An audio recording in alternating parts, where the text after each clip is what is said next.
talking shop. Oh, we're already on. I want to explain.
Hi.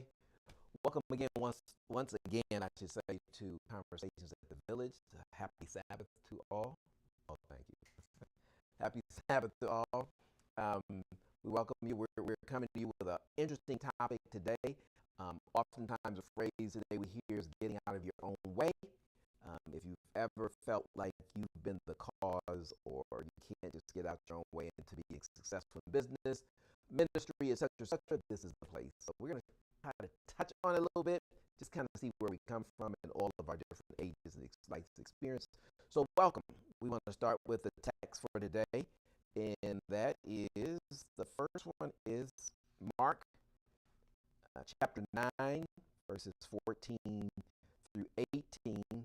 This is an interesting version. It's the Lexham English version. It's Old English, but here we go. I'm going to start and we go to my right.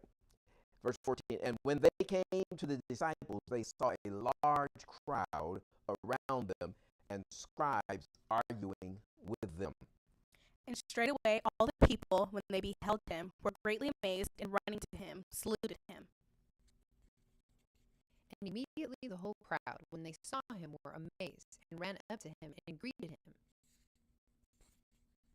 And he asked the scribes, What question ye with them?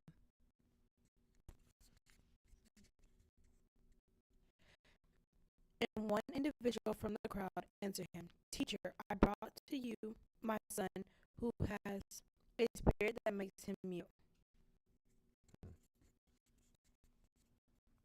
And whenever it seizes him, it throws him down, and he foams at the mouth and grinds his teeth and becomes paralyzed.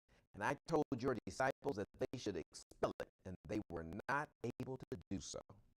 Jesus said to them, You faithless people, how long must I be with you? How long must I put up with you? Bring the boy to me. And they brought him to him, and when he saw him, the spirit immediately convulsed him, and falling on the ground, and he began to roll around, foaming at the mouth. And he asked his father, How long is it ago since this came upon him, unto him? And he said, Of a child. And often it has thrown him both into fire and into water, in order that it could destroy him. But if you are able to do anything, have compassion on us and help us. But Jesus said to him, If you are able, all things are possible for the one who believes.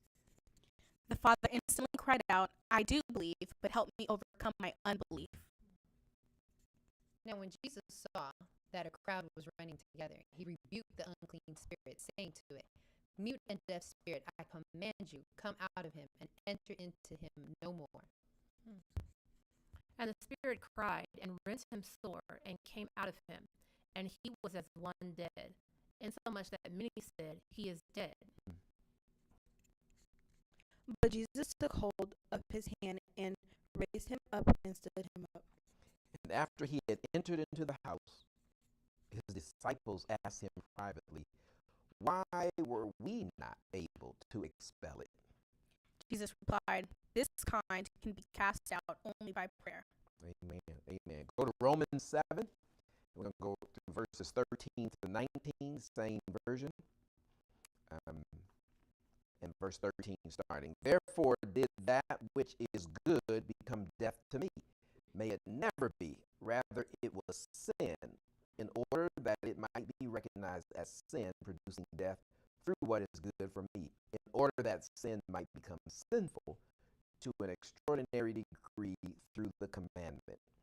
So the trouble is not with the law, for it is spiritual and good. The trouble is with me, for I am all too human, a slave to sin. Nice, you took my point. For what am I doing? I do not understand. Because what I want to do, this I do not practice. But what I hate, this I do. If then I do that which I would not, I consent unto the law that it is good. But now I am no longer the one doing it, but sin that lives in me. For I know that good does not live in me, that is, in my flesh. For the willing is present in me, but the doing of the good is not present. I want to do what is good, but I don't. I don't want to do what is wrong, but I do it anyway. But if what I do not want to do, this I am doing, I am no longer the one doing it, but sin that lives in me. I find then a law that when I would do good, evil is present with me. For I joyfully agree with the law of God in my inner person. But I observe another law in my members, at war with the law of my mind, and making me captive to the law of sin that exists in my members. Oh, what a miserable person I am! Who will free me from this life that is dominated by sin and death? Thanks be to God through Jesus Christ our Lord. So then I myself, with my mind, am enslaved to the law of God, but with my flesh I am enslaved to the law of sin. Amen. So, y'all check that out. This is a battle between what we intellectually know is right and what we actually do. And I think Paul and Christ are trying to get us to understand that the what we do cannot keep causing our minds to think that we're just helpless people, that we can never ever get it together. Because some of the things that we try to work on is we feel like it'll be forever. You ever hear comments about that person's so old, why are they still doing that? And we don't understand that this principle or this little battle is actually going on. So for those of you, I'm gonna tell you who I really thought about when I was coming to this little story. So I got this from internet or some commentary. So I don't think your mom hasn't shown me anything in her past, but I think of Nia. Not that I know anything about you, I think of Yay. Not that I know anything, and I think of Nabi. Not that I know anything about you, but I want you to hear this story. Damn, I don't know. We'll see. It might be even me. So, a waterfront hotel in Florida was concerned that people might try to fish from the balconies of their hotel. So they put up signs saying, "No fishing from the balcony." They had constant problems with people fishing from the balconies, with lines and sinker weights breaking windows and bothering people in the rooms below. They finally solved the problem. You want to take a guess? See, this is coming to the scripture. Watch this. They finally solved the problem by simply taking down the signs. And no one thought to fish from the balconies. So here's what their study was. Because of our fallen nature, the law can actually work like an invitation to sin. Kind of deep, huh? Kind of deep. So that's why Paul was trying to say, when the law is there that said don't do it, that actually is the thing. Like, I want to push that on. I want to say why? If you tell don't touch that stove, that boy or child is going to want to touch that stove. So any of us that have been faced with boundaries imposed on us and we don't like authority, guess what we're going to do? Right. We want to, something draws us to that. And this is Paul going through this wrestling match. That's why we wanted to understand this. So part of the discussion is sabotaging ourselves and what we do, because Paul is saying, well, I got this struggle. I got to struggle with who I am and what I know I'm supposed to do. And if there was no sign that said don't fish from the balcony, then I can't be wrong. That's what he's saying. Well, if you remove the law, then I don't know anything about my sin. I don't know anything because the law says. So he says, the thing that I know I want to do or should be doing, I'm not doing that, because if it wasn't for this law, I would be okay. But I'm doing the thing that I hate to do because it's against the law, and I want to make sure I'm cool with Jesus. Right. So people fall into these traps of trying to be good rather than connect to the good, because of these things that kind of take place. So the weakness, that's why I told you your version said it on part. The weakness of the law isn't the law, it's us. Yeah, it's just we God had to come up with something, put it out there, and so that's what hurts us. The opportunity in some of the versions to sin comes from a original word that was a military term, meaning from a base of operations. So when it says the law opened up this opportunity, it means, okay, I got all these angles of operating to say I'm not supposed to do that, but each time I say that I'm not supposed to do that, it becomes more intriguing. It becomes more appealing. Right. So if we go by, this is just speculation, what do you all think? When Jesus made the world, right, and he makes the Garden of Eden, and he's got the man and the woman, he gives the instructions, how many days do you think the earth was in existence before Eve ran by that tree that God said, don't go by that tree? You can take a guess. There's no right answer. 100 years? A week or two? I was thinking a few days. So, but no, that's a good point. Why do you think a few days? no, I was gonna hammer on that point because a few days means that I really want to know why as soon as I can. Right. Mm-hmm. Whereas contemplating might be like, he said don't touch it. I'm cool with not doing it. Then every day I'm eating everything else, and now this becomes why not? That would be the biggest curiosity.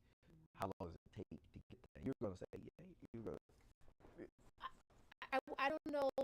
I don't know that it was years, but then I don't know that it was right away because you get the sense that they enjoyed communing with God, right? So when they hid themselves from Him, Right. I was like, well, why did you hide yourself? Who told you you were naked?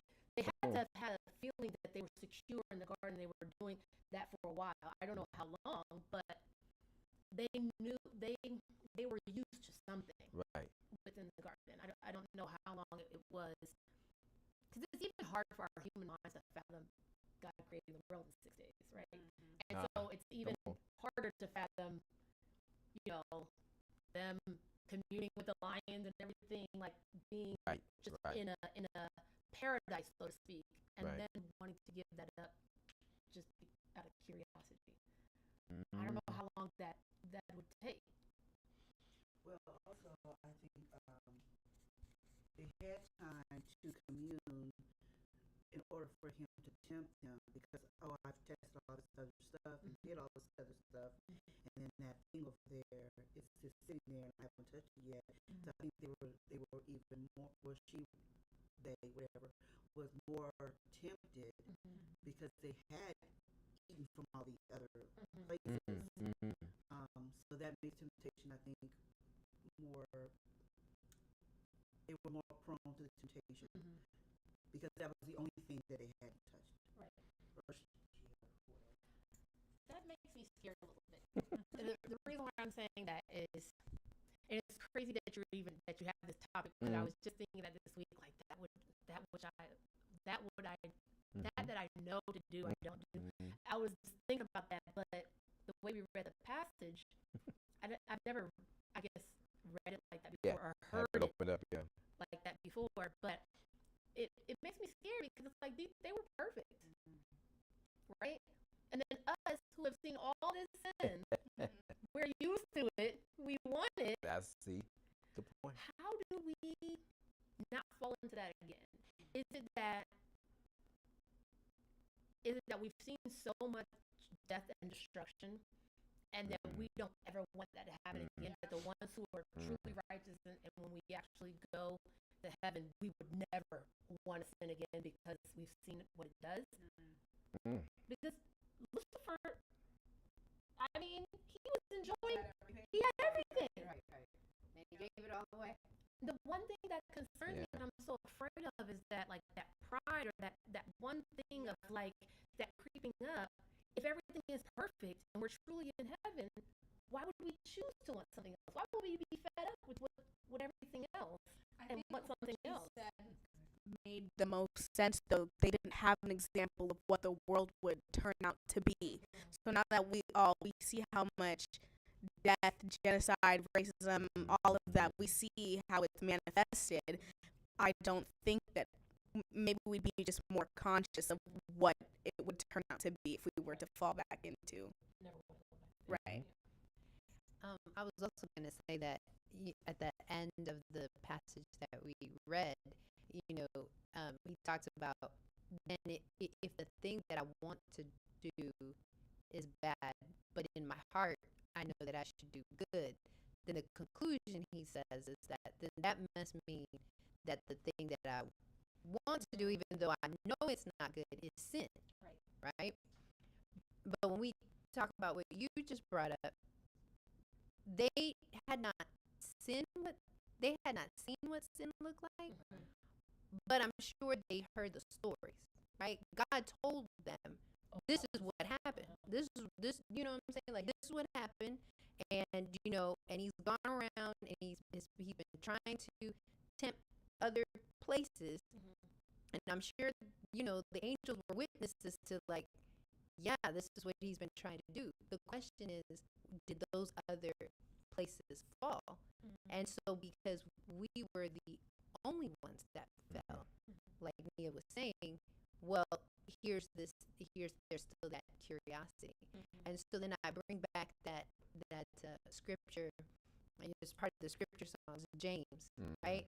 Where it talks about, submit to God, resist the devil, and he'll flee from you. Yeah. So in the other worlds, did they submit? Was it because they submitted to God and they were able to resist, and he fled from them? So therefore, they never fell into sin. Right. Except for in this case, he happened to be successful. But when we talk about perfect people, Lucifer was perfect. The angels that he convinced were perfect. Right. So we already had a model of perfection falling. So there was no YouTube, Nia, that they could look up and see that Lucifer jacked up and he's coming here. Right? There's nothing. They think, oh, he's coming here. But here's what Paul is coming back to the garden. The rule that you can't eat from this tree, could it have saved them from sinning? The rule? The rule that says don't eat from this tree. What Paul is saying was, the commandment that says don't steal doesn't save me from stealing. It doesn't keep me from stealing. It's just there to let me know if I took what was yours, I now know. I have the knowledge that I stole. Okay. That's why he's trying to place the law that it no longer had dominion, because we needed a perfect person to keep that law, because we can't do it. So this is what I was going to say. If there was a law that came out and said, or no, a rule that came out and said, don't shop at Target. Right? You go to every other store and the item you're looking for is not there. What's going on? So what he's trying to do is that the devil has many ways that he's figured us out to say if your school authorities has this, those of you who teach, and the classroom is this, do you have a student that always is pushing that limit? So you have children that so something drives us that the boundary can't hold me in. I see it, but I don't know if it's what I want it to hold me in. You know, those of you, we only have, one that maybe still in the dating years, but not has to face this. If your curfew's at 10, are you tempted to come home at 11? These are rules. Curfew is 12. No, I'm sorry. The other way, the other 12? The new I guess that's two things. When you, so Sister Yomi was bringing that back. He was saying it must be, if I want to do right, it must be the sin in me, right? That's the one thing to kind of reflect on, that we continually beat ourselves up because Satan tells us to beat ourselves up, right? It's not us. That's why God doesn't hate the sinner, he hates the sin. And we have to come to terms with that. Yeah. Because then if we think it's us, then we'll try to fix us. And we can't fix us. Only God can. We can sign off now, but that's where we're headed. No, that's it. That's it. It's like, I think that's the pull. We're trying to do it ourselves, and we can't. But the other thing, what was I going to say? It'll come back. It'll come back to me. All right. So, yeah, go ahead. But it's a word that you told me about, and it's like, even though like God isn't looking, or like even though he sees everything you do, even though he isn't looking, like still do the right thing. Like, you're not supposed to be doing this, so don't do it, even though the devil is like pushing you or like trying to make you do something that you're not supposed to do, and it's sinful. Like, don't do it. Like, do the right thing even though no one's looking. What's the word? Starts with I.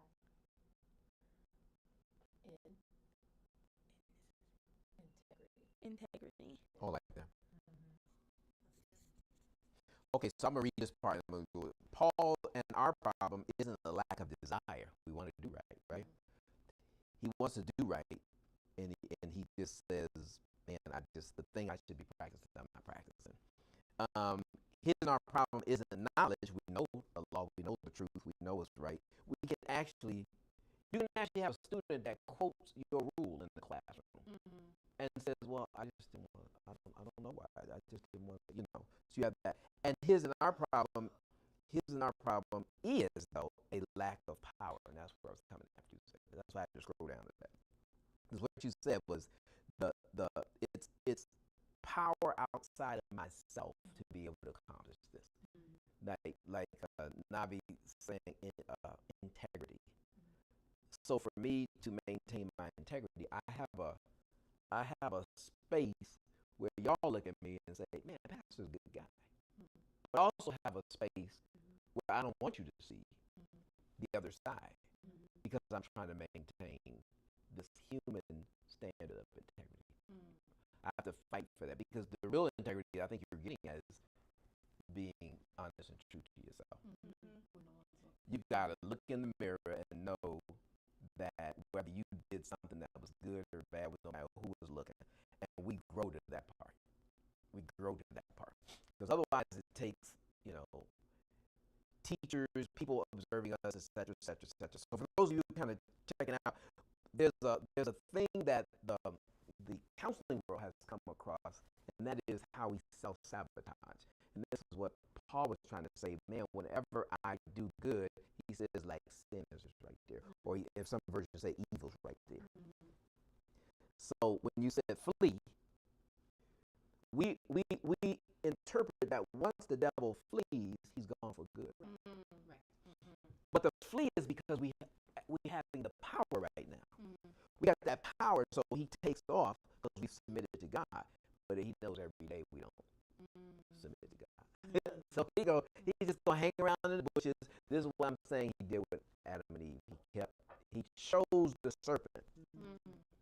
He chose that beautiful creature that was attractive and got their attention, and she's not enamored by the serpent yet. It's only when he starts talking. And so there's a lot of avenues that creep into this. All right, so we got some things on self-sabotage. So it basically is, yes, please, yes. So what this has brought to my attention is when he says, I didn't do away with the law, but I fulfilled the law, meaning that he is the perfect one, and he can fulfill the law, and that's why we have love, and that's why love is the most important law now. So it's like, don't focus on the law, or even the commandments per se. If you focus on the love part, then you don't think about all the commands. You just focus on love, and love directs you, and that's the love of Christ. To love him and then love your neighbor. So if I'm constantly focusing on that, then that helps me fulfill the law. Right. You know what I'm saying? So I'm not thinking about that sin. I'm just thinking about love. Right. And the love is going to direct me. And hopefully it directs me from the sin. Right. Without me focusing on the sin. Yeah. It's how do you see yourself in the mirror once you've done something you promised you would never do? So this is what he's going through right now. He's going through an inner conflict. He thought, because he pretty much was a zealot. He pretty much was out Phariseeing the Pharisees. He was good.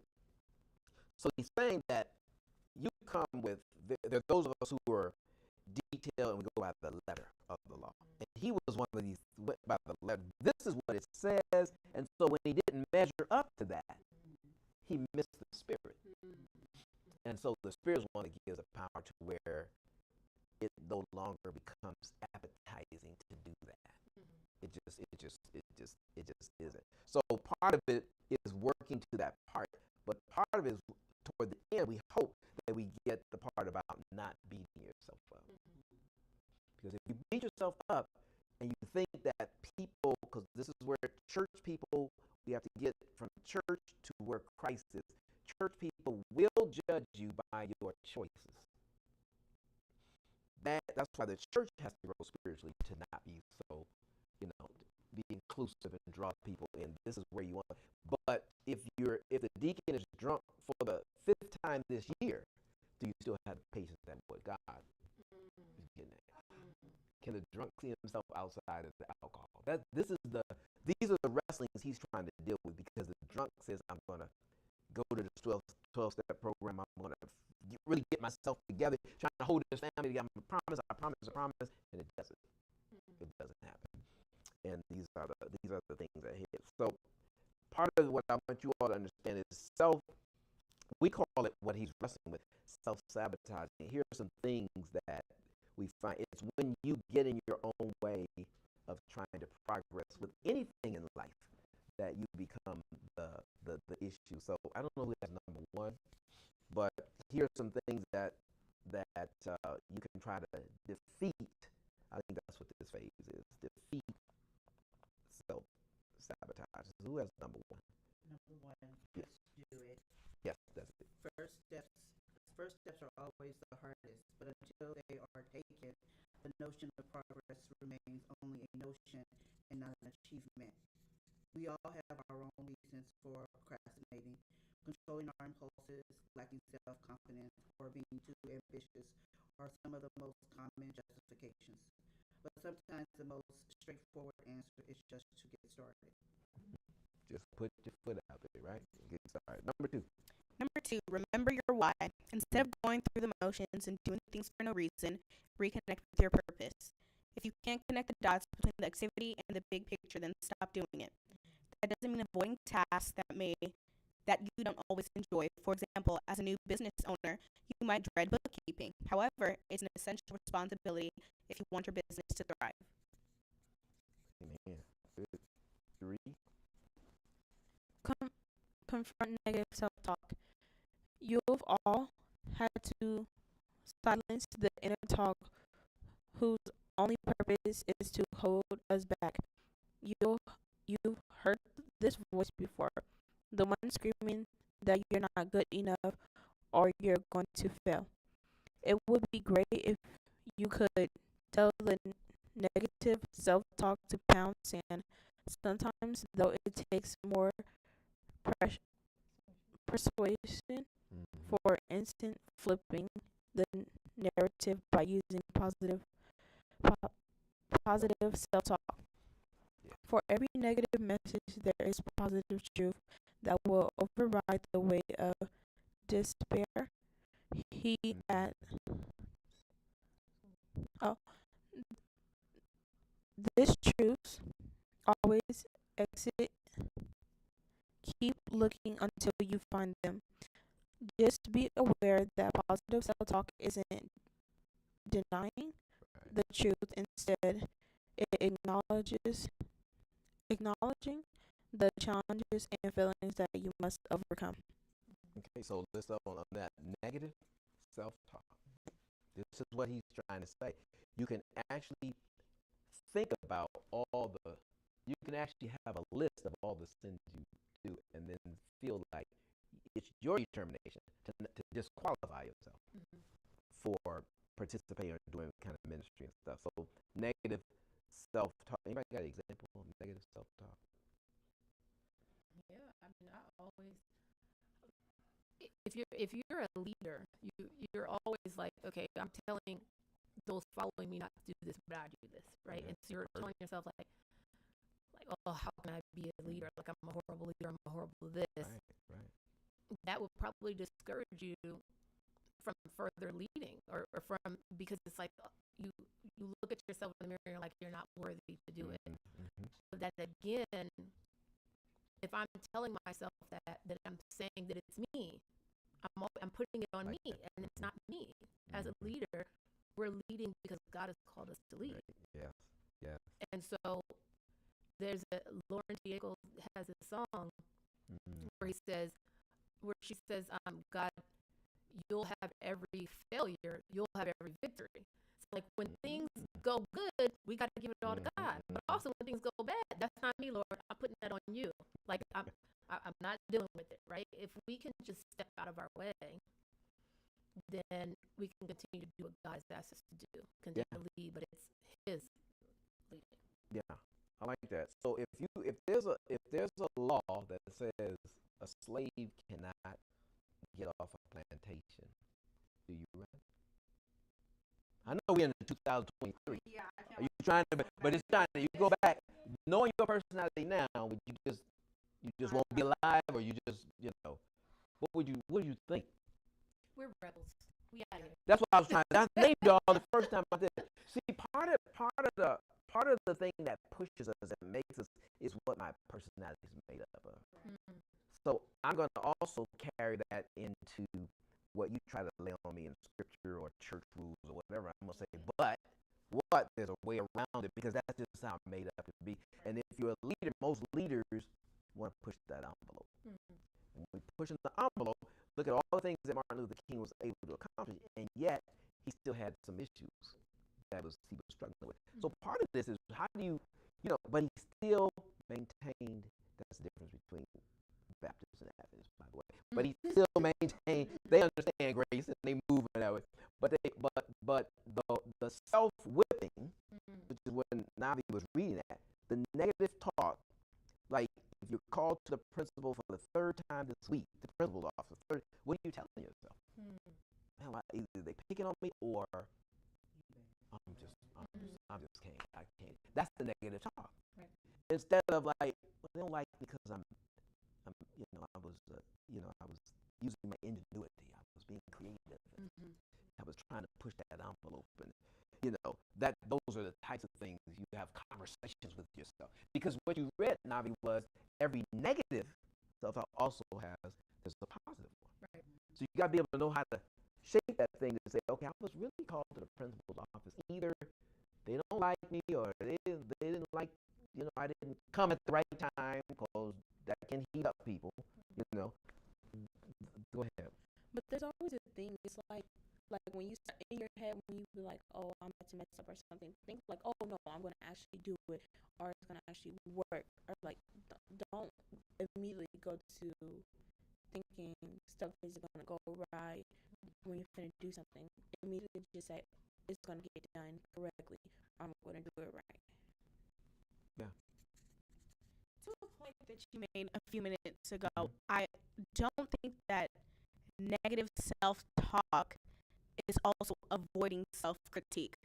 That's justified. Thank you for pointing that out. Because, even with your example with the kid, and maybe I just did a bad kid, whatever, even if it truly is a bad kid, sometimes that the critique is justified, and it doesn't have to be like you degrading yourself, but it could be like it's feedback where it's like self-critique, but it's productive. And that's part of the growth we got to get to. Right. How can I divide what the negative talk is versus my critique of myself? And right, and that's what the law is. Right. The law is the standard, the critique. Yeah. Because otherwise we don't have anything to measure ourselves. But because of what Christ did on the cross, the law is not condemning. Yeah. So we look at the law and it says, well, thou shalt not kill.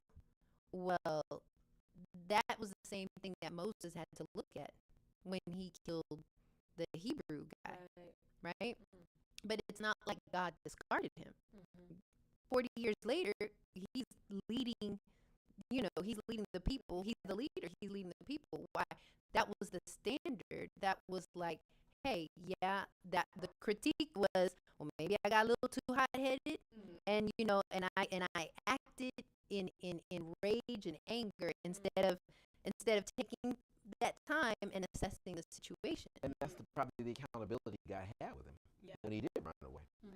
That's not the plan I had in mind. Same with Peter chopping off the man's ear. We have to go back and say, because it doesn't make sense. Moses' plan to leave Egypt and Jesus' plan to bring his new kingdom. They didn't understand this. This is not. Why would you just let them arrest you? Peter wants to fight, because this is the only idea he understands about how you protect the kingdom. And we get to that level with ourselves when we're trying to fight against this. And we want to pull out what we think are weapons to make sure we don't ever do that thing again. And yet the devil has moved the enemy camp over here in our blind side. We can't see it. So part of it is, how do we get the power that shines a light on the issue? And that's that's why when I brought up the whole slave thing about Nat Turner trying to get it off, he had to pay a price for that. Yep. Frederick Douglass chose education route Mm-hmm. and tried to free. You got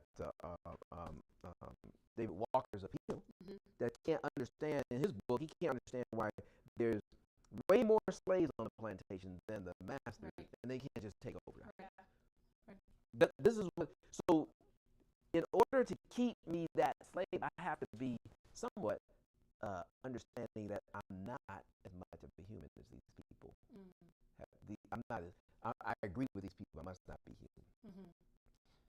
I think to that point, we have to know ourselves to the point of critiquing, to the point of like, let's go back to Enoch. Enoch didn't have the Ten Commandments. And he walked with God so faithfully, he didn't have to die. Right. He was no more. Right. And so if we think about that, someone who did not have the law, but basically the law or the love of Christ, as you were saying, was written in his heart. Right. The Bible talks about that there's no one good but God, right? So Jesus is the only perfect person. That means that Enoch was not perfect, right? But whatever was in his heart, he allowed God to correct it in him. And he walked with him. He allowed God to correct him and to continue to do those things. Some of us need the law. Some of us need to see a law. Some of us need to see that it says no fishing, right? Right. But others don't. Yes. Others, that will entice them to fish. And for others, it may make them feel like pigeonholed to the room. Like, I can't go out. Oh, they said no fishing. I can't do this. What if I step on a worm? Like, it's like, so you have to know yourself because it's different for everybody. And I think when we talk about God knows the heart, that's very important. Yeah, because that is. I was just thinking about when she was talking about Moses. In our society today, you can't just kill somebody, then go run away, and then years later you come back and you're all good. No, you're a wanted man, period. You're going to continue to be a wanted man. Especially if it's cold case, they might find you. They might find you, right? And I thought about society. I was having a conversation with someone recently about a really deep topic where I'm talking about that things happen to children in the church and we kind of slide it under the rug. And this person was like, it's not for me to say that somebody needs to go to jail or be arrested. And I'm like, how dare you, right? What do you mean? But there are a lot of examples in the Bible where people did horrible things. And in that society, the justice system, as you were, was different. They were able to go away. They were able to repent. God dealt with them, and then they were redeemed and able to come back. In our society, this is not what I believe, right? I kind of agree with our society, but I mean, I'm not God. In our society, you do something wrong, you're condemned right then and there, and then you go into the system. You go into the system, you cannot really be rehabilitated, right? And so, to that person's point that I was talking, and also to your point, I think that sometimes it's God knows the heart. It's society who condemns people. It's our rules, our laws, where we say you have messed up and you will never be redeemed again. And then because society says that, they can't come out of that. Right. Because there's no way you can go outside of the society unless you go to a different society and rehabilitate yourself. Yeah, that's what I think the text is. Therefore, there's now no condemnation for those who are in Christ Jesus. Although it takes a while to get to that point, but Christ is trying to tell you, if you have him, he covers that. Coming out of prison to live, and society won't let you forget it or won't. Then do you still have those talks, those negative self-talks? Right. We're gonna get to some inner stuff. Yes, not going back to what she said about the fishing, like the signs and stuff. But like, if I see a button and it says "Do not press," I'm gonna want to press the button. Like, I'm curious what's gonna happen if I press the button, and like if something is gonna change or anything like that. So I think it was more of them having curiosity of what was going to happen if they did not go fishing or if they did. And I know we have to move on. I want to ask you a question. If you press the button and something bad happens, then are you now resolved to understand that that is your fault? Okay, I'm just because Or the self-critique that Neil was self-critique. bringing up. What do we say to ourselves? Because these are the conversations that we have with ourselves about that. It's a conversation with you. There's more on these points we'll get about these inner kinds of, because this part of Scripture is named his inner struggle with sin. Right. That's the category they put under this. His inner struggle with his sinful nature, because you think that because you've done all this studying, you know the Scripture, you teach Bible studies, you're a great evangelist, you think that that gets you somewhere. And he's trying to say, I'm struggling. Just the people I'm telling don't sin, I'm doing the same thing that they, it's this inner thing he's fighting with. Yeah. Yeah. So I just wanted to add that this is a struggle for not just for Christians, but for non-Christians. Oh yeah. I heard Donna Ross in this reel, and she said almost the exact same thing you said about the negative thought and the positive thought. I forget what the question was the interviewer asked her, but her response was, "I have negative thoughts and I have positive thoughts, and I try to always respond to the positive thoughts." So it just comes full circle, Yeah. and that everybody struggles with it. And either this research is dealing with people not in the church, it's just dealing with self-sabotaging your whole life. So yeah, that's a great point. Yeah. So number 4, become familiar with your inner world. There we go. What does getting out of the way truly mean? Gail Brenner, PhD, says that it is becoming very familiar with your inner world. When you do, you'll discover what you do that makes you suffer so you can choose peace instead. I'm going to read that again. When you become familiar with your inner world, you'll discover what you do that makes you suffer so you can choose peace instead. Yeah. And the key is, when do you get to that point that you Right. finally discover it? When you become familiar with your inner so you world. Amazingly, you realize that you can press pause in any moment Come on. and step back from the momentum of old recycled habits, adds Dr. Brenner. When you do, you see what is actually happening. The pain of being stuck in an old resentment that has been dragging you down, the constricting effect of believing your thoughts, and the chaos that comes from letting your feelings rule. After your eyes have become open, you are primed to live in ways that are intelligent, affirming, and aligned with your deepest desires. And that's when clarity arrives. You gotta get to that space. Get to that space where you're not afraid to peel the onion back. And I think that's the part where, apart from that time, we have to give ourselves that time to get to know our inner world. Because sometimes there's pains, there's traumas, there's resentments that we don't want to make time for, because we don't want to deal with the feelings that might come up with that, right? And so we find ourselves busy, doing other things because we don't want to, or procrastinating on certain things because I don't want to deal with that. I don't want to face that. I don't want to get there. And that's the very thing that God asks us, which is what he did, right, with his disciples. Whenever they were ministering, they could have been busy, always ministering, Jesus always healing, but he always found time to come away, right, and spend that time with the Father. And he also told the disciples, hey, it's time to come away. And it's in that coming away that there are a lot of people that are scared of that part, because now I'm alone with my feelings and my thoughts. Now I have to sit there and think about, I constantly have these thoughts. I have this person I can't forgive. I have this grief I can't let go over. Or I have this person that I never forgave, and now I can't because they're gone. I mean, it could just be a plethora of a whole bunch of things, right? Like, I had a fight with this girl, and now she moved away, and I don't even know how to contact her. How do I? There are a lot of things that we can't reconcile, and these things add up, and those are the things that the enemy uses as just more tools in his arsenal to come at us.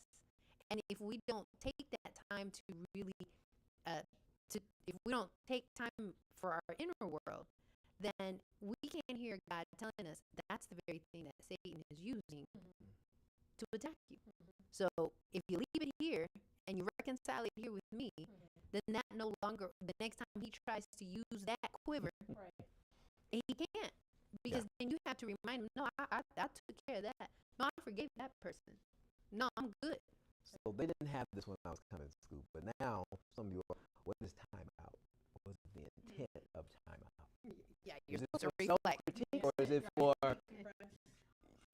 is it for decompressing? Is that, I don't know what they went into for creating a timeout.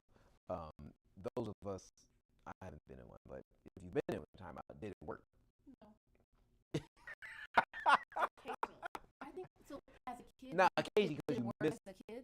you missed the classroom, or you really thought about what would you say?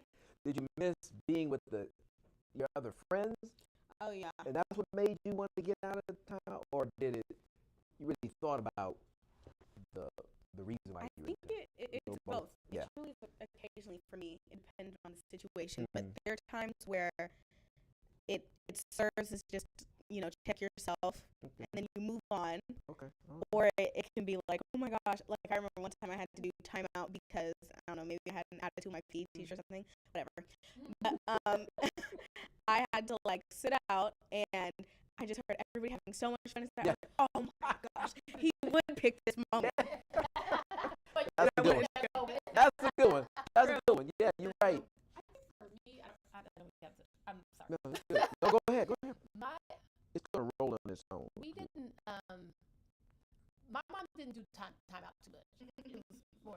That's You do, or you have the right standards, or Yes. Our timeouts was more like go in the corner and put your hands against the You wall. did that? Oh, I remember something. To me, that was me like the whole time I was seething Yes. and upset with the person who put me on timeout. I couldn't reflect on what I did. I was just angry at the person who put me on timeout. What I learned is that if the person who gave you the punishment was like angry, I didn't receive it very well. Yeah, that's a good point. I'm gonna put her on the spot. Always do it. Is what it is. She was just on punishment this week, and I had her write lines. I was surprised when I asked her, "What did I have you write?" It was a whole paragraph. She said it verbatim. Whoa. Without even looking at the paper, which means that you got a brain. learned, like she was learning something from me. Yeah. For me, I was just like, because I was like, you're just mad at me. You just don't like me. Right. What I'm trying to implement is that it is for your good, not because I'm mad, right? So the timeout for me, I just full circle, it didn't make me reflect. Because I was so angry at the person for being so angry. Yes, yeah, those are good responses. You all get good responses. Navi? I have a question. When the parents say it's gonna hurt you more than it hurts me, what does that mean? I saw that on Instagram, man. That was funny. Yeah, that was one of the responses. Yeah. Oh yeah, she was parent. So I don't know that I've ever said that line, but when you know that you've tried other measures to try to drive a point to your child that this thing, if you keep doing it, it's gonna get you in trouble, it's gonna kill you, it's gonna, we see down the line. And we tried the other ways, and then we get to the point where like, well, it's the other ways didn't work. So what I'm about to do is really gonna hurt me because I was praying. Yeah, I was praying that I wouldn't have to get to this because I know that when I do this, it's gonna hurt you. And what's gonna hurt me is seeing you that hurt. What's gonna hurt me is what I'm going to have to do, but I have to do it because I don't see another way for you to learn this lesson. So Yeah. that's usually what that means. It's like I tried everything, and this is what I was trying to avoid because I really don't want to do this, but I see that I have to, because if I don't do it, and you do go down this path, and it could have been avoided if I would have done that thing, then I truly must not love you enough to have to sacrifice my own feelings about not wanting to do that thing. So me, I was like to my children, I was like, well, if this hurts me more than it hurts you, either I got injured or I didn't do this thing right. This is not going to happen to me. I wouldn't get that phrase. I ain't come close to that phrase. But to your point, when my baby child was in prison, you know, we would look through the glass at one another, or when he was in fire camp, we could actually be out there and talk, and we'd be setting a fire, and we'd sit around the fire. But he could actually look at me and say, this is what you were trying to keep me from. And that's when now you understood the interjection of things, you know. Why I put you, I don't know, was your room a timeout space at home, or you didn't have to do that? So but that's kind of like your comfort zone, right? Yes. I'm going to do something crazy so I can go to my room. I don't know how to work. Right. But I think certain people don't want to go somewhere else, or be, you know, sent to a place that they might be afraid of. Right. That might have a scare straight tactic to it, rather than if you just send me to my hangout zone. And I don't know. This is where I want to be. Anyway, slide my food under the door, and I'm gonna go on. All right. Do we have another? Yes. So we have acknowledging your strengths, and I think that this is what that positive talk that Navi was talking about earlier. What is part of the positive talk? Acknowledging your strength. A strength is an activity that strengthens you. Explains the author that did this research, Marcus Buckingham. And it doesn't have to be something that you excel at either. Instead, it's something that you look forward to and leaves you feeling energized, is what he adds. A strength is more appetite than ability. And it's that appetite that drives us to want to do it again, practice it more, refine it to perfection. He also elaborates that the appetite leads to the practice, which leads to the performance. And this just reminds me when I was learning to play the French horn. Anyway, leveraging your strengths and managing around your weaknesses isn't just about making yourself feel better. It's about conditioning yourself to contribute the best of yourself every day. It's about performance. And I'm remembering my band director. So when I wanted to play the drums, and it's interesting that my youngest is an excellent drum player. I wanted to play the drums. My dad's like, no, you can't play the drums. You're a girl, and that's going to be too loud. So I go back to band, and I'm upset because I can't play the drums. And at this point, I'm like, well, fine, I'm not going to be in band. If I can't play the drums, I'm just not going to play nothing. And then, but I did like the saxophone, so I'm like, well, let me play the saxophone. And my band director says, no, can't play the saxophone because we already have too many saxophonists. But what you'd be good at is playing the French horn. I ain't never heard no French horn. I'm like, what is a French horn? What is this thing?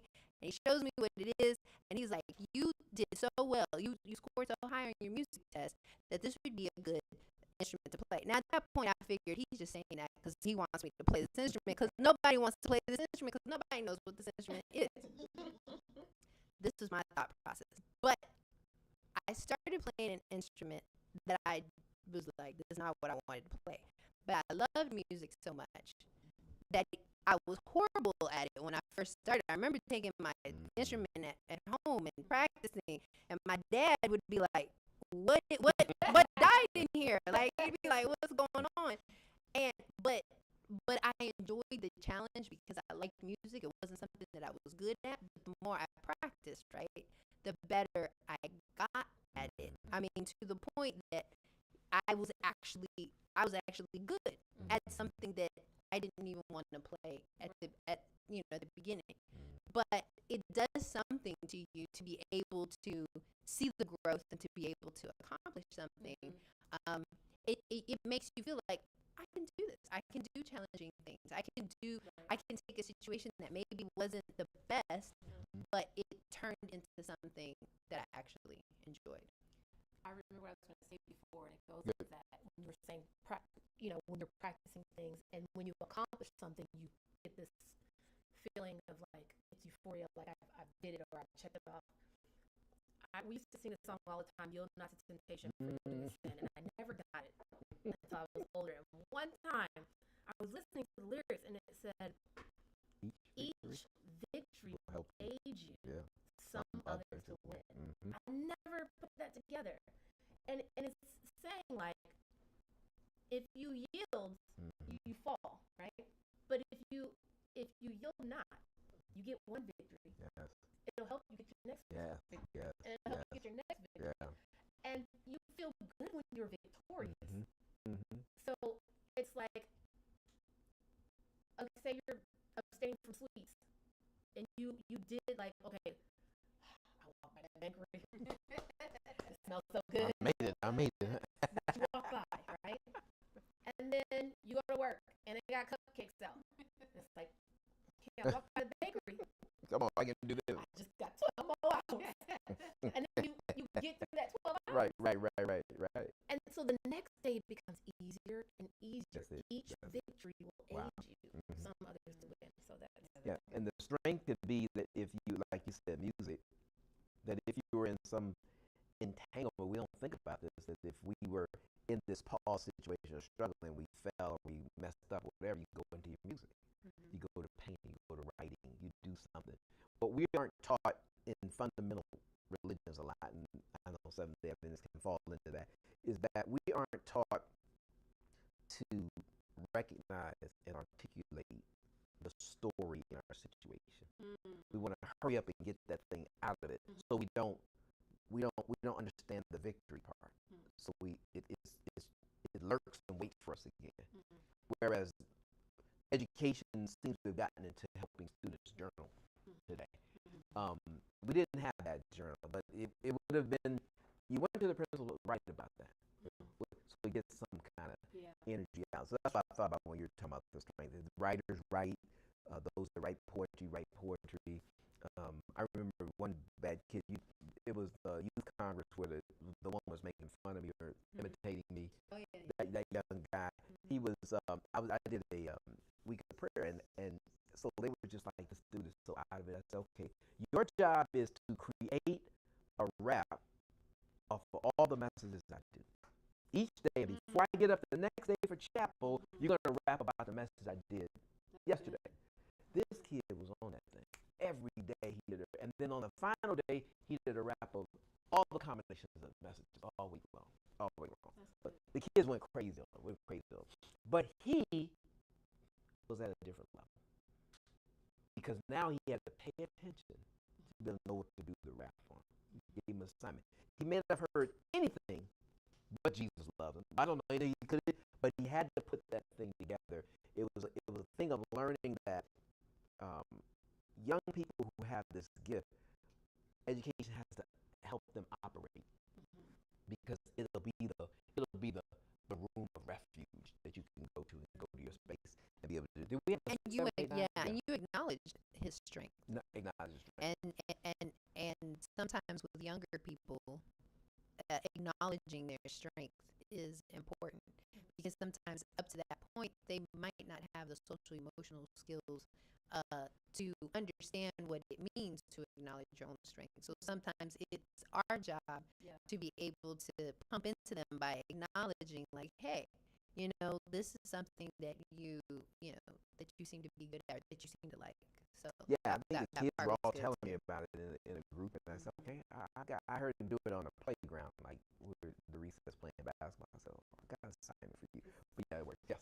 Also, all people learn differently, so especially with younger folk, we have to let when they struggle with something, it's not that you can't do it, it's like you have to learn a different way. And so we have to figure out what way that is. And the second thing was, we were talking about things that we couldn't do. I know I always didn't think I could write. And it's not, and actually it wasn't because I didn't kind of do well. I don't know why I didn't think I could write, but in college, when I was in community college,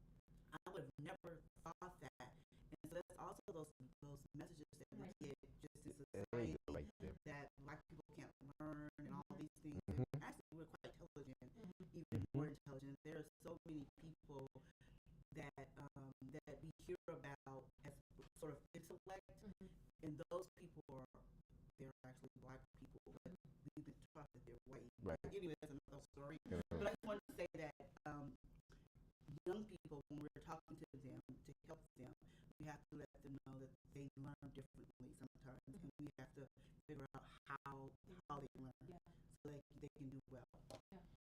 And that's why it may not always, especially in school settings, leave a child that you put in time out always by themselves. Right. There's something you can give them to do. Try this. If you're just taking you away, I like when you just say, calm down. Sometimes you need that to kind of reset. We don't know what they come out of that day.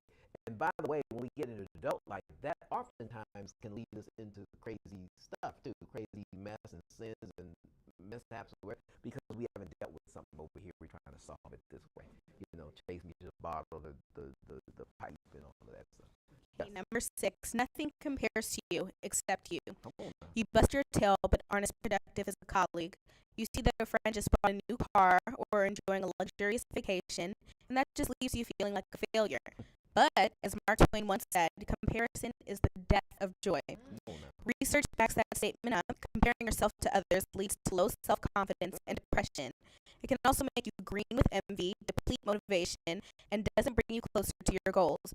In short, if you measure yourself against others, you're always going to come short. Instead, practice gratitude, and better yet, compare yourself by tracking your progress and celebrating what you've accomplished. Come on now. Say that last Can I part. just say, Yeah, I go have ahead. never heard comparison is the death of Did you? joy. That's kind of deep, huh? I've And only heard thief of joy, Yeah. And, I like that though. which is like, Come on now. death is so permanent. When I hear like thief of joy, I'm like, okay, Right. I can get it back. This is joy. Right. But like death, I'm like, oh, Comparison. which just makes you realize like comparing yourself, you'll Yeah. truly never be able to appreciate where you are, what you have. Yeah. It stops It hit me your too. progress.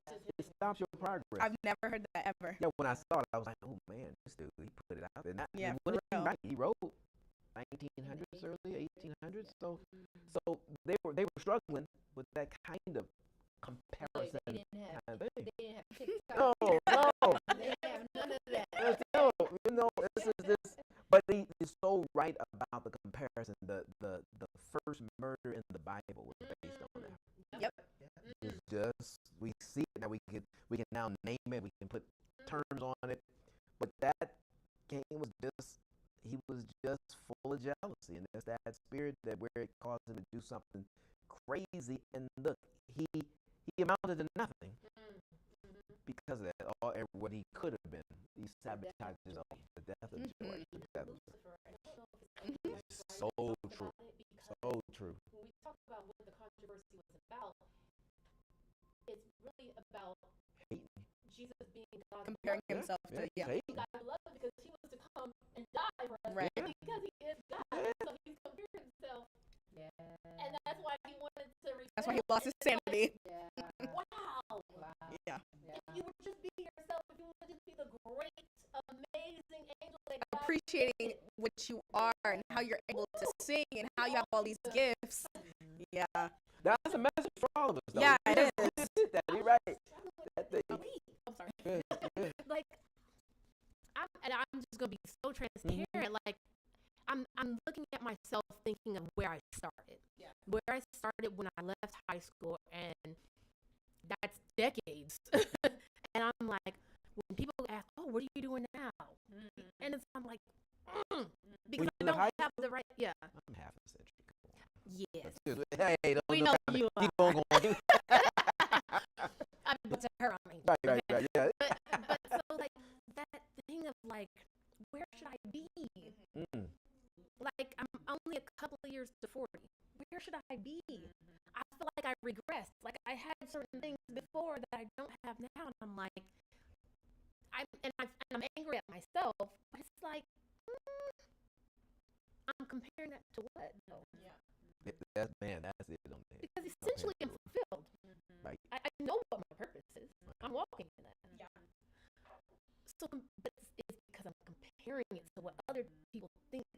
or where people think I should be at in my life. Yeah, you should have a degree in 4 years. You should have a house by the time you're in your third year of working. All of these things, picking and stuff, and there's nothing in the Bible. Oh, I'm echoing somewhere. There's nothing in the Bible that says that's what we're supposed to do. But we constantly say walk in what God has given you, and that's so difficult to appreciate your individuality. Go ahead.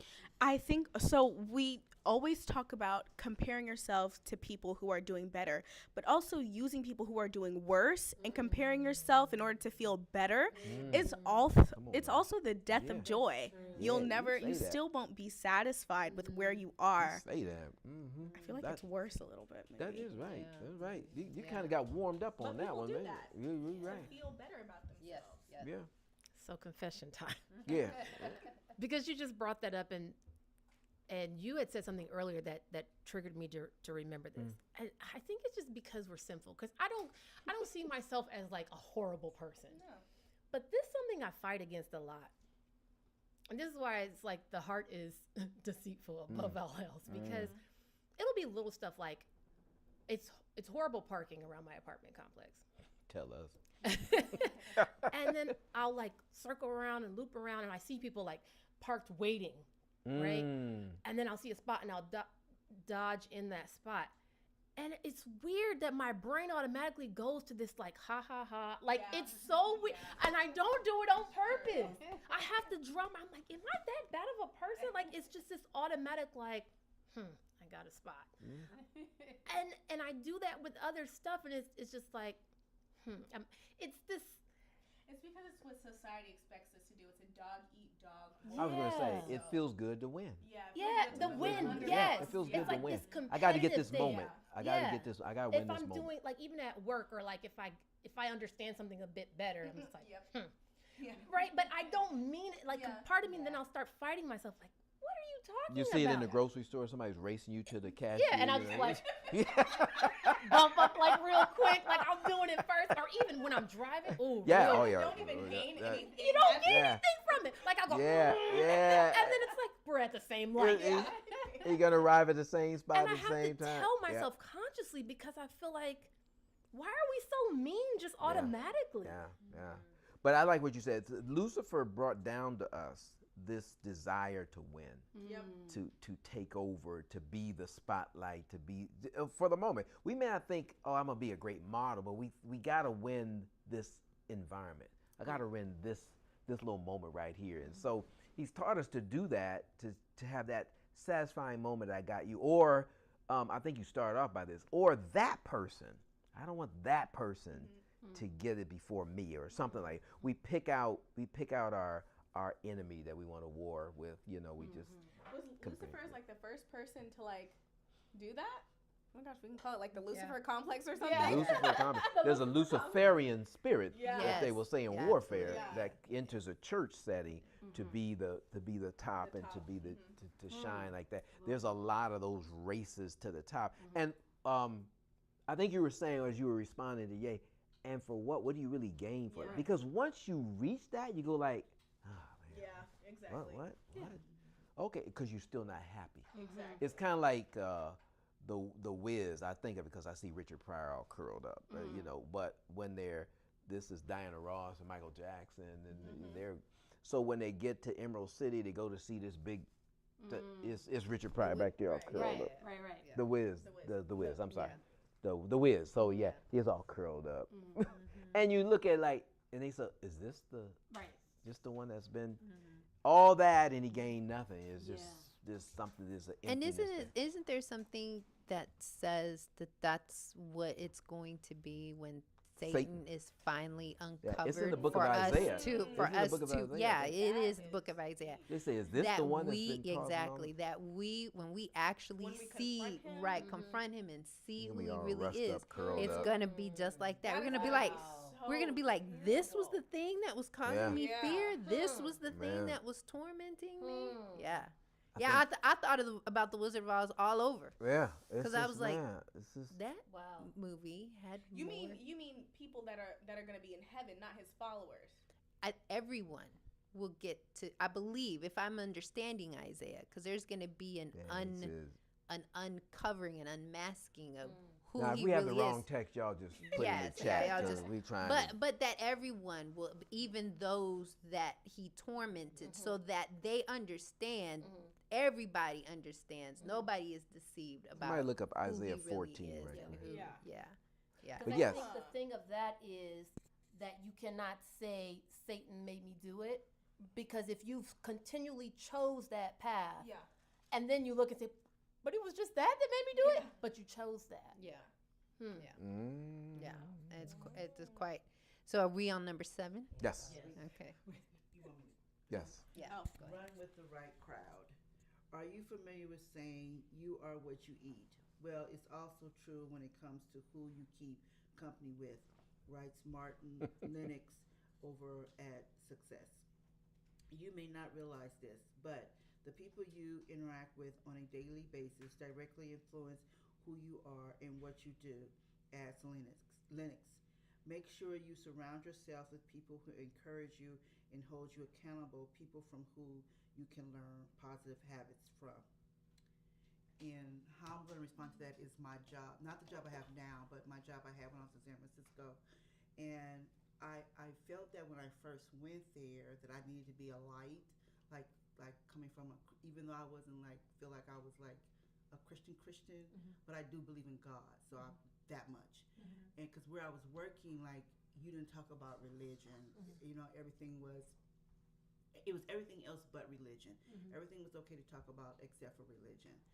But there came a time when I said, okay, I'm in the belly of the beast. I got to get out of here, because it starts melting into you, that environment, and then you start thinking like them, and it's who you were, even your job. Sometimes you have to leave your job, because it got bad. Because I know some people say, maybe I'm there to help somebody to a point, but when it starts filtering into you, you got to. It was time for me to go. Yeah. Because I'm not supposed to lose my life, meaning I'm not going down because of you all. Right. I got to get out of here. That's big. That's huge. Pull them out of Lot. Got to give. Isaiah 14, beginning with verse 4. I will ascend to the tops of the clouds and make myself like the Most High, but you are brought down to the realm of the dead, to the depths of the pit. And this is the text we're talking about, verse 16. Those who see you stare at you and they ponder. This is a version, NIV, I think. So in the King James Version, it'll say those words. Is this the man who shook the earth and made kingdoms tremble? Isaiah what? As Isaiah 14. So I started reading from verse 14, but that whole chapter actually talks about the ego of Lucifer and how he felt like he was going to be the top of everything. And so they say when it's all stripped, it's all over, I'm going to say this is we're nothing. We're truly nothing without Christ. No matter what Just a the vapor. image. Yes. Yeah. Number 8, don't give yourself a pass. This is kind of what Nia was alluding to earlier. It's okay to forgive yourself for slip-ups, but that doesn't mean you shouldn't hold yourself accountable. Instead of making excuses, focus on what you can control so that you can make the right adjustments. For example, you might be working from home because of a pandemic. You might not be able to work during your peak productivity horse because you're homeschooling your kids.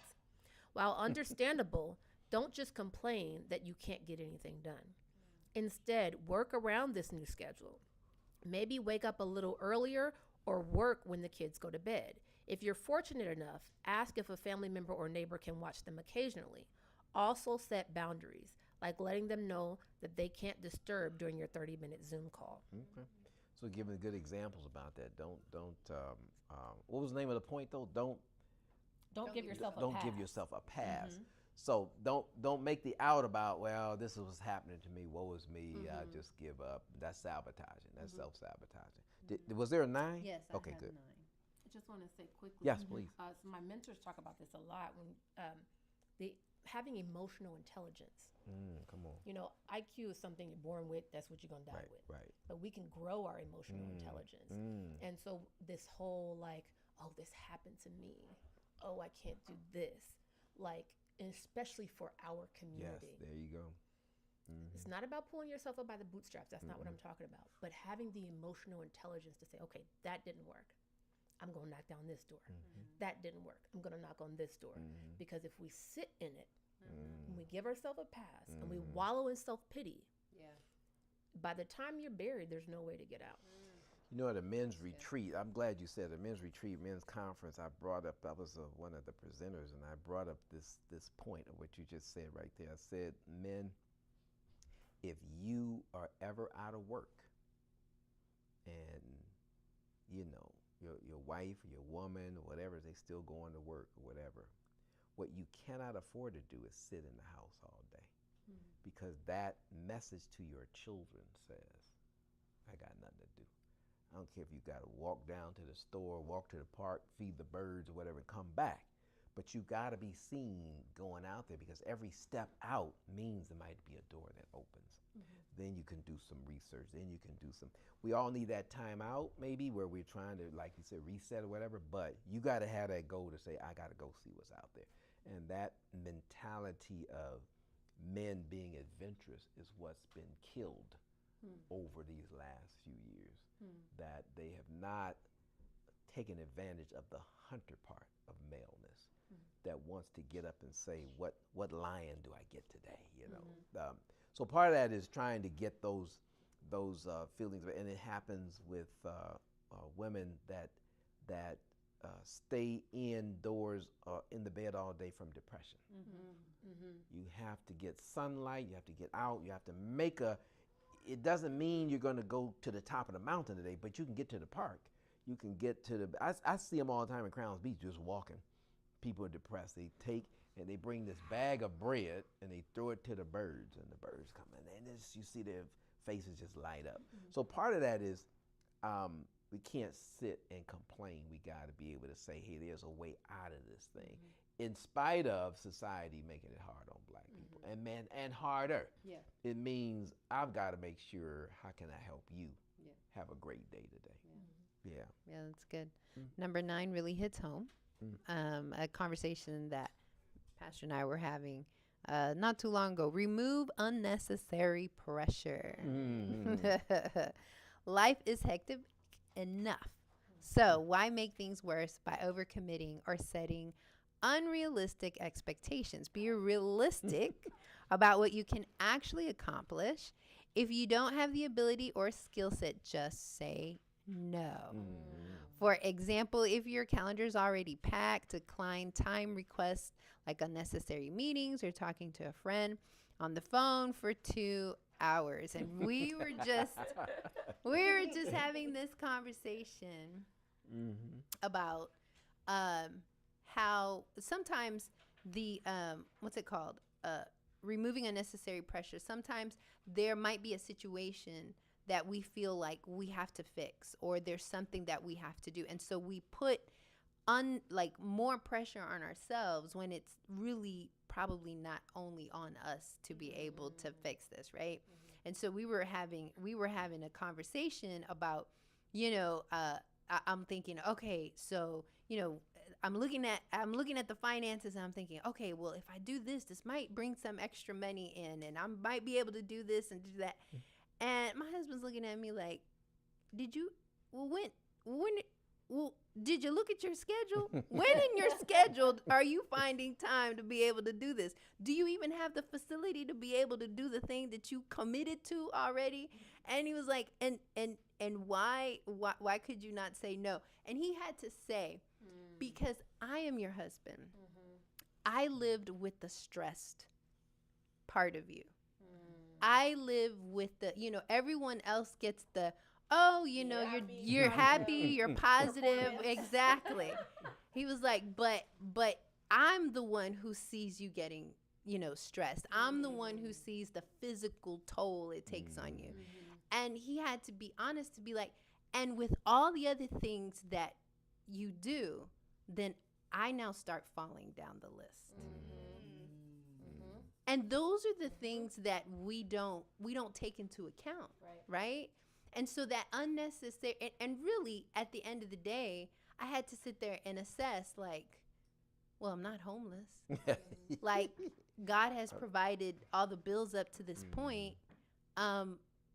Maybe I should have checked in with him first before I committed and said yes to this thing, right? Because God can be like, that's why I should have checked in first. Well, Lord, what I mean, and probably if I would have done that, he would have been like, not yet, or not right now, or not this thing. Be patient. But so far I am taking care of you, right? And so a lot of times, we add all these things that we don't necessarily have to. Well, like, what was the point again? Unnecessary pressure. Remove unnecessary pressure. Remove unnecessary. And black people, we have a hard time with that. Yeah. That's just us. We gonna turn the pressure pipes up. I was just gonna say the same, Sister Yomi.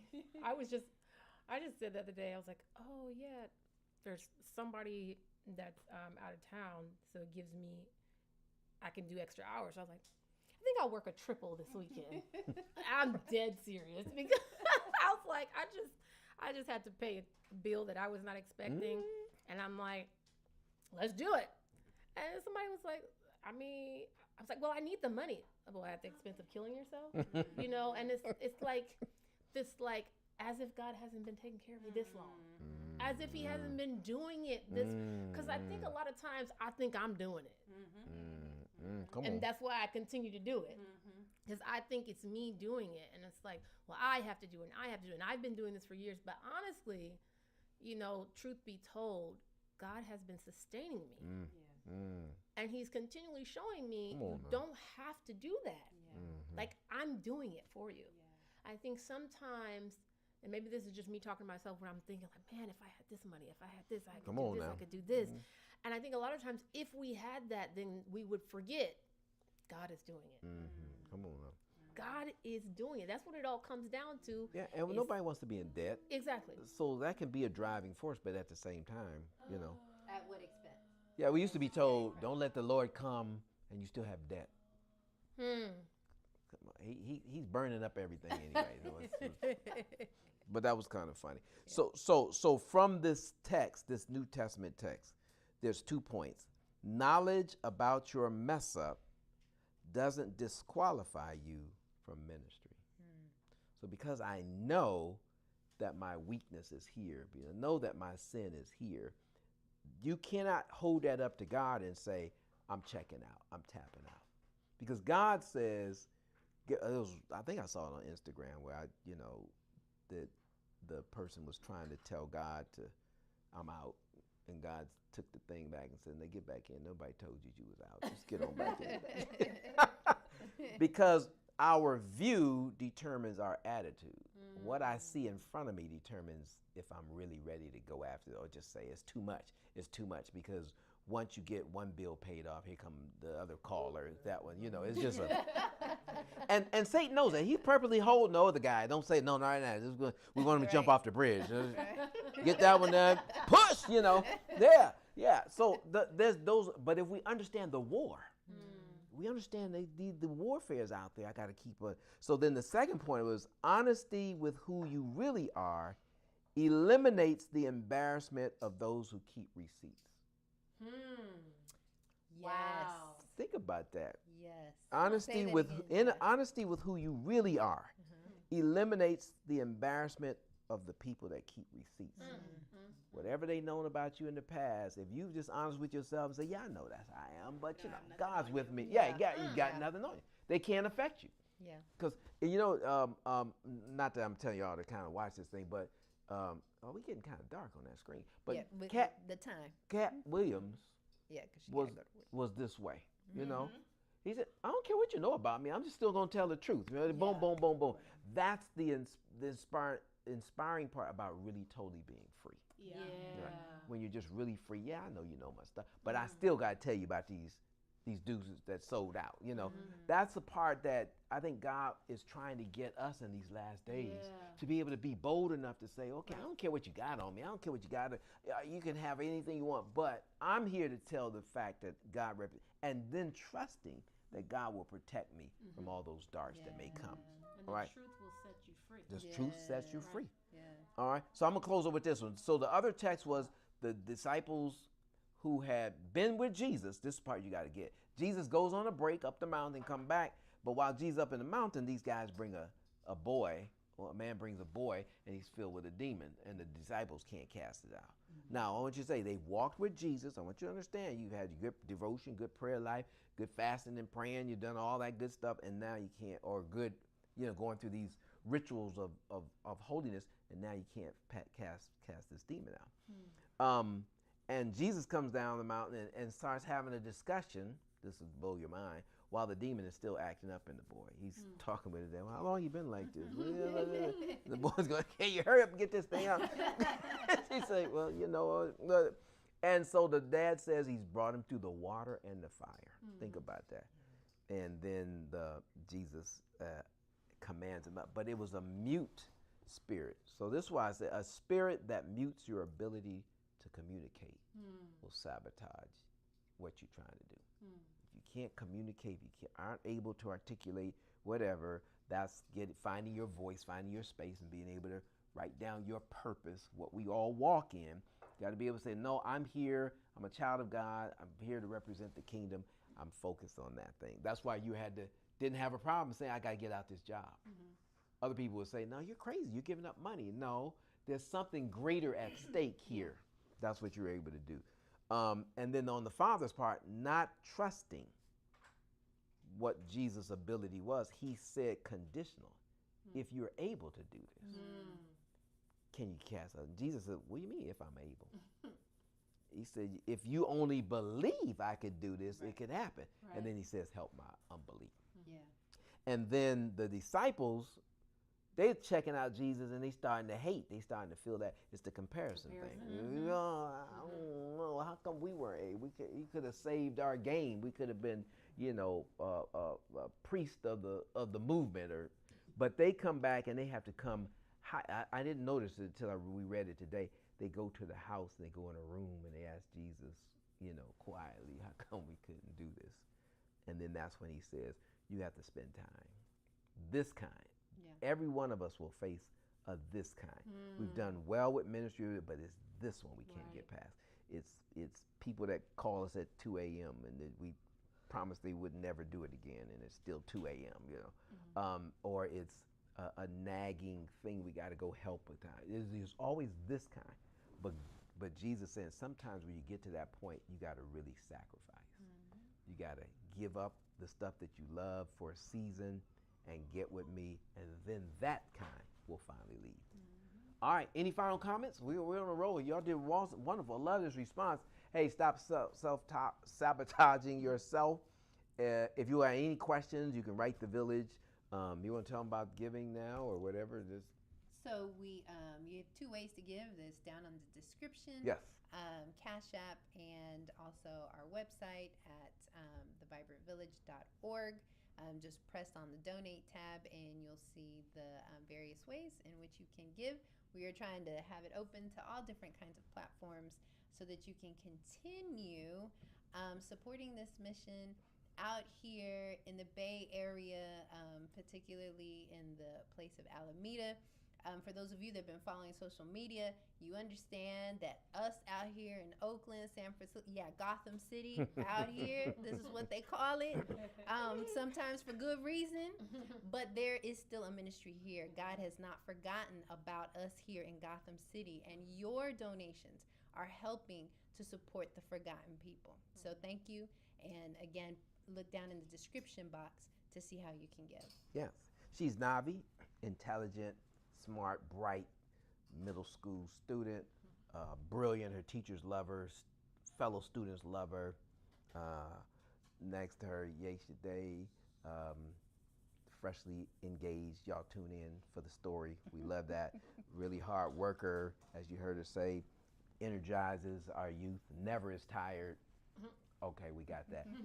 Yamada, school teacher, teaching science, chemistry, biology to 8th graders and high schoolers.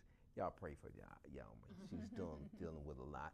Next to her, the intelligent, glamorous Nia Richardson, who is doing well at the university level. law school, headed to law school. Y'all looking up a lawyer. You need a lawyer up. This is the one you need to contact.